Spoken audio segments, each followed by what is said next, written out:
आज हम आपको ले चलेंगे भूटान देश के खूबसूरत सफ़र पे। दोस्तों भूटान प्राकृतिक सुंदरता से भरा पड़ा है, साथ ही साथ यहाँ पर आपको पर्यटकों की बहुत ज़्यादा भीड़ भी देखने को नहीं मिलेगी। और सबसे अच्छी बात ये है कि भूटान की यात्रा आपकी जेब पर भी भारी नहीं पड़ेगी।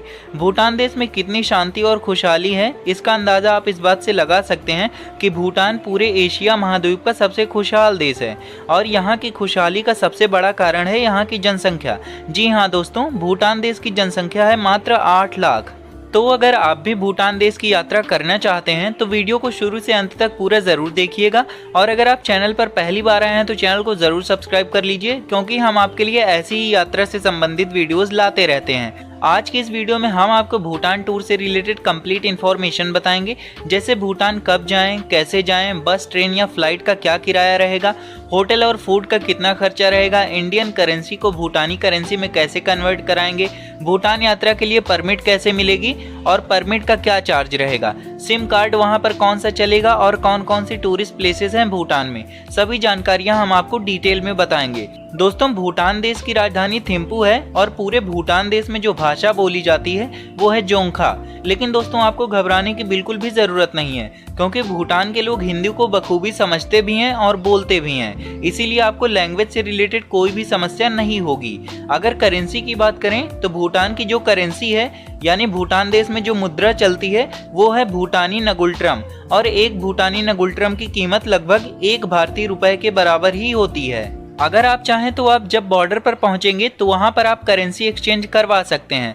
अगर करेंसी एक्सचेंज नहीं करवाना चाहते तब भी आपका काम चल जाएगा, क्योंकि भूटान में लगभग सभी जगहों पर इंडियन करेंसी को वो लोग एक्सेप्ट करते हैं, लेकिन कुछ जगह पर 500 रुपए और 2000 के नोट नहीं लेते हैं। इसीलिए अगर आप भूटान जा रहे हैं तो या तो आप करेंसी एक्सचेंज करवा लीजिए या फिर 100 रुपए या 200 रुपए के छोटे नोट लेकर जाइए, क्योंकि अगर 500 रुपए या 2000 के बड़े नोट को वो लोग एक्सेप्ट नहीं करेंगे तो आपके लिए थोड़ी बहुत समस्या हो सकती है। चलिए दोस्तों अब बात कर लेते हैं कि आखिर भूटान आप पहुंचेंगे कैसे।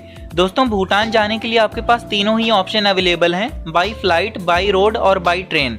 सबसे पहले बात करते हैं बाई फ्लाइट की। दोस्तों भूटान में एकमात्र एयरपोर्ट है पारो इंटरनेशनल एयरपोर्ट, और भूटान में सिर्फ 2 एयरलाइंस ही काम करती हैं, एक है ड्रूक एयर और दूसरा है भूटान एयरलाइंस। ये दोनों ही एयरलाइंस की डायरेक्ट फ्लाइट बुकिंग आपको दिल्ली, गया, बागडोगरा और गुवाहाटी से आसानी से मिल जाएगी। साथ ही साथ दोस्तों इन दोनों ही एयरलाइंस की फ्लाइट बुकिंग आप गो आईबीबो या मेक माई ट्रिप जैसी वेबसाइट से नहीं कर सकते।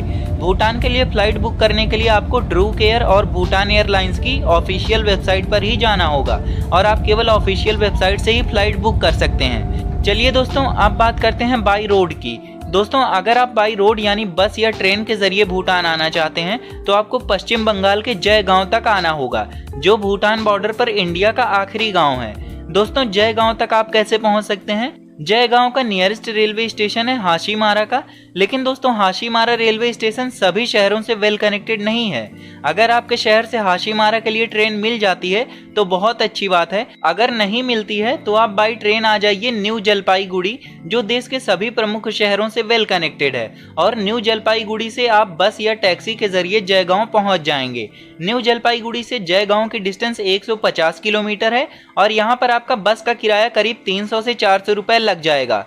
और अगर आप शेयरिंग टैक्सी से आते हैं तो शेयरिंग टैक्सी का किराया 700 से 800 रुपए तक लगेगा। दोस्तों जयगांव पहुंचने के बाद वहां पर आपको फिर से टैक्सी लेनी है, और आप जयगांव से फुनसिलिंग बाई टैक्सी पहुंच जाएंगे 50 रुपए में, और जयगांव से फुनसिलिंग के बीच की डिस्टेंस है मात्र 5 किलोमीटर। दोस्तों जब आप फुनसिलिंग में एंटर करेंगे तो इसी के साथ आप भूटान में प्रवेश कर चुके होंगे, क्योंकि फुनसिलिंग भूटान का शहर है जबकि जयगांव भारत का शहर है। दोनों ही शहर बॉर्डर पर हैं, एक भूटान साइड का और एक इंडिया साइड का। दोस्तों फुनसिलिंग शहर घूमने के लिए आपको किसी भी तरह की परमिट की ज़रूरत नहीं होती है। आप बिना किसी परमिट के फुनसिलिंग शहर को पूरा घूम सकते हैं और यहाँ की सारी प्लेसेस देख सकते हैं। लेकिन दोस्तों अगर आपको फुनसिलिंग से आगे जाना है तो आपको परमिट की ज़रूरत पड़ेगी। फुनसिलिंग में ही आपको परमिट के लिए ऑफिस दिख जाएगा, और अगर आप नहीं जान पाते हैं तो आप किसी से भी पूछ लीजिए, वो आपको बता देगा। तो परमिट ऑफिस में आप जाएंगे, वहां से आपको परमिट लेनी होगी। चलिए दोस्तों अब बात करते हैं कि परमिट कैसे मिलेगी और इसका चार्ज कितना लगेगा। दोस्तों आपको बता दें कि जुलाई 2020 से पहले तक भूटान अपने यहाँ आने वाले टूरिस्ट से परमिट फीस लेता था, लेकिन इसमें 3 देशों के पर्यटकों को छूट मिली थी, जिनमें भारत, नेपाल और बांग्लादेश शामिल थे। लेकिन दोस्तों जुलाई 2020 से भूटान ने इन तीनों देशों पर भी परमिट फीस अप्लाई कर दी है, जिसे हम लोग बोलते हैं SDF यानी सस्टेनेबल डेवलपमेंट फीस। तो अगर आप भूटान यात्रा करते हैं तो आपको परमिट के लिए यानी SDF के लिए पर डे के हिसाब से पर पर्सन के लिए 1200 रुपए देना होगा। इसका मतलब अगर आप भूटान देश की 4 दिन की यात्रा करते हैं तो आपको परमिट के लिए 4 गुणे 1200 रुपए यानी टोटल 4800 रुपए देना होगा।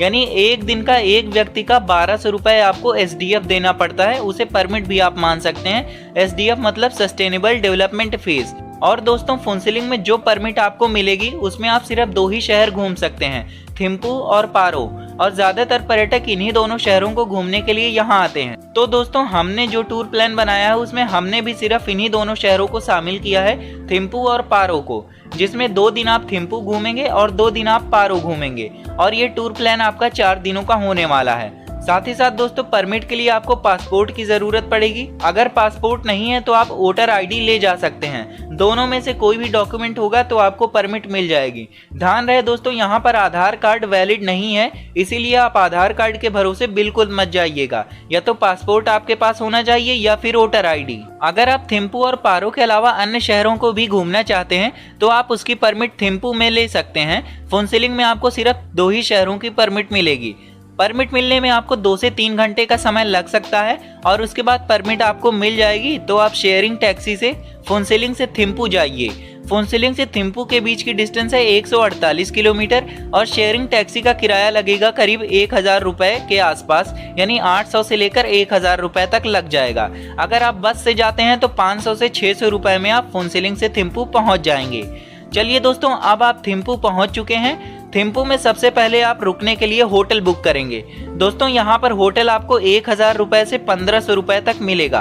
अगर बात करें होटल बुकिंग की तो आप थिम्पू में डायरेक्ट पहुँचने के बाद होटल बुक कर सकते हैं। इसके साथ ही साथ दोस्तों होटल की बुकिंग आप ऑनलाइन भी कर सकते हैं। ऑनलाइन में आपको होटल थोड़ा महंगे मिलेंगे, वहीं अगर आप ऑफलाइन थिम्पू पहुँचने के बाद बुक करते हैं तो आपको थोड़ा सा सस्ता पड़ जाएगा। खाने पीने की बात करें तो दोस्तों यहाँ पर आपको वेज और नॉन वेज सभी तरह का फूड बड़ी आसानी से अवेलेबल हो जाएगा। खाने पीने की यहाँ पर आपको कोई भी समस्या नहीं होने वाली है। और थिम्पू में एक दिन के खाने का खर्चा, जिसमें आपका ब्रेकफास्ट, लंच और डिनर तीनों ही शामिल हैं, करीब 700 रुपए में हो जाएगा। इसके अलावा दोस्तों भूटान में एंटर करने के बाद आपका इंडियन सिम कार्ड काम करना बंद कर देगा और भूटान की जो सबसे बड़ी टेलीकॉम सर्विस है वो है ताशी शेल, जिसका सिम कार्ड आपको 200 रुपए में मिल जाएगा, जिसकी वैलिडिटी और डेटा प्लान 1 हफ्ते तक रहता है। चलिए दोस्तों अब आप थिम्पू पहुंचने के बाद वहां पर कौन कौन सी टूरिस्ट प्लेसेस देखने जा सकते हैं। दोस्तों थिम्पू को 1961 में भूटान की राजधानी बनाया गया था। ये एक ऐसा शहर है जो अपनी नाइट लाइफ के लिए जाना जाता है। थिम्पू भूटान का ऐसा शहर है जहां परंपरा और आधुनिकता दोनों का मिश्रण देखने को मिलता है। यहाँ पर textile museum, library, art school और वीकेंड मार्केट यहाँ के प्रमुख आकर्षण हैं।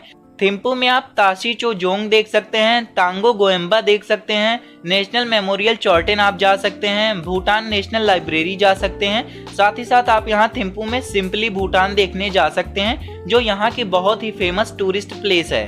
तो इस तरह से आप 1.5 से 2 दिन में पूरा थिम्पू घूम लेंगे। उसके बाद दूसरे दिन आप शाम को थिम्पू से जाएंगे पारो। दोस्तों पर्यटन के लिहाज से देखा जाए तो पारो भूटान का सबसे अच्छा और लोकप्रिय शहर है। थिम्पू से पारो के बीच की डिस्टेंस है 52 किलोमीटर और बस से आप जाते हैं तो आप करीब 150 से 200 रुपए में, और अगर आप शेयरिंग टैक्सी से जाते हैं तो करीब 300 से 400 रुपए में आप पारो पहुंच जाएंगे। पारो पहुंचने के बाद यहाँ भी आपको होटल 1000 से 1500 रुपए में मिल जाएगा और खाना पीना यहाँ भी आपका 700 रुपए पर डे में हो जाएगा। चलिए दोस्तों अब बात करते हैं कि पारो में आप कौन कौन सी टूरिस्ट प्लेसेस देखने जा सकते हैं। दोस्तों पारो शहर पूरी दुनिया भर में जाना जाता है अपने सबसे famous tourist place tigers nest की वजह से। टाइगर्स नेस्ट को भूटान की लोकल लैंग्वेज में तक्सांग बोलते हैं। ये जगह पर्यटकों द्वारा सबसे ज्यादा देखी जाती है। यहाँ पर आपको बहुत से प्रसिद्ध मठ और म्यूजियम देखने को मिलेंगे। टाइगर्स नेस्ट एक पहाड़ी पर स्थित है, जिसके लिए आपको करीब 3 किलोमीटर की ट्रेकिंग करके जाना पड़ेगा और टाइगर नेस्ट घूमने में आपका पूरा एक दिन बड़े आराम से निकल जाएगा। साथ ही साथ दोस्तों इसके अलावा आप पारो में चलेला पास देखने जा सकते हैं। भूटान का नेशनल म्यूजियम आप यहाँ देख सकते हैं, रिम्पुंग जोंग आप यहाँ देख सकते हैं। तो इस तरह से आप 2 दिन में पारो शहर भी पूरा घूम लेंगे। चलिए अब बात करते हैं कि भूटान किस महीने में आपको जाना चाहिए। दोस्तों भूटान आप किसी भी महीने में जा सकते हैं, लेकिन जो यहाँ का पीक सीजन है वो है अक्टूबर से दिसंबर तक, क्योंकि इस दौरान भूटान में बहुत सारे राष्ट्रीय और पारंपरिक त्योहार मनाए जाते हैं। इसके अलावा मार्च से मई तक भी यहाँ का पीक सीजन होता है, क्योंकि इस महीने में यहाँ घाटियों में सैकड़ों तरह के रंग बिरंगी फूल खिल जाते हैं, जो देखने में बहुत ही खूबसूरत लगते हैं। साथ ही साथ अब बात कर लेते हैं यहाँ कोरोना रिपोर्ट और वैक्सीनेशन की। दोस्तों जब कोरोना की फर्स्ट वेव आई थी तभी से भूटान ने अपने बॉर्डर बंद कर दिए थे, जो अभी भी टूरिस्ट के लिए क्लोज ही हैं। लेकिन मई में बॉर्डर खुलने की उम्मीद है, और जब बॉर्डर खुलेंगे तभी उनके टूरिज्म डिपार्टमेंट की तरफ से RT-PCR या वैक्सीनेशन की जो भी गाइडलाइंस आएंगी वो हम आपके साथ शेयर कर देंगे। तो चलिए अब आखिर में बात कर लेते हैं कि इस पूरी ट्रिप में आपका कितना खर्चा आएगा। दोस्तों इसमें हमने ट्रेन टिकट, फ्लाइट टिकट को शामिल नहीं किया है। इसमें हम केवल भूटान में होटल का खर्चा, खाने का खर्चा, लोकल ट्रांसपोर्ट का खर्चा, परमिट का खर्चा, सिम कार्ड का खर्चा और टूरिस्ट प्लेसेस की जो एंट्री फीस होगी उसका खर्चा शामिल कर रहे हैं। तो दोस्तों ये ट्रिप आपकी 4 दिन की होगी, जिसमें 2 दिन आप थिम्पू घूमेंगे और 2 दिन आप पारो घूमेंगे, जिसमें 4 दिनों के लिए आपके होटल का खर्चा हो जाएगा करीब 5,000 से 6,000 रुपए, सिम कार्ड और खाने पीने का खर्चा 4 दिनों के लिए 3,000 रुपए, लोकल ट्रांसपोर्ट का खर्चा 2,000 रुपए, अलग अलग प्लेसेस को विजिट करने की जो एंट्री फीस होगी वो करीब 1,500 रुपए, और 4 दिनों के लिए परमिट की जो फीस होगी वो 4,800 रुपए। तो दोस्तों ओवरऑल जो आपका खर्चा आएगा 4 दिनों की इस भूटान ट्रिप में वो करीब 18,000 से लेकर 20,000 तक आएगा। ये थोड़ा ज़्यादा इसलिए लग रहा है क्योंकि भूटान ने SDF यानी सस्टेनेबल डेवलपमेंट फीस अप्लाई कर दी है। अगर ये अप्लाई ना होता तब आपकी ट्रिप आराम से 12 से 15,000 रुपए तक हो जाती। तो दोस्तों ये थी भूटान यात्रा से संबंधित कंप्लीट जानकारी। उम्मीद करते हैं आपको वीडियो पसंद आई होगी। अगर वीडियो पसंद आई है तो प्लीज वीडियो को लाइक कर दीजिए, साथ ही साथ चैनल को भी सब्सक्राइब कर लीजिए, जिससे आपको आगे भी ऐसी ही इंफॉर्मेटिव वीडियोस देखने को मिलती रहें।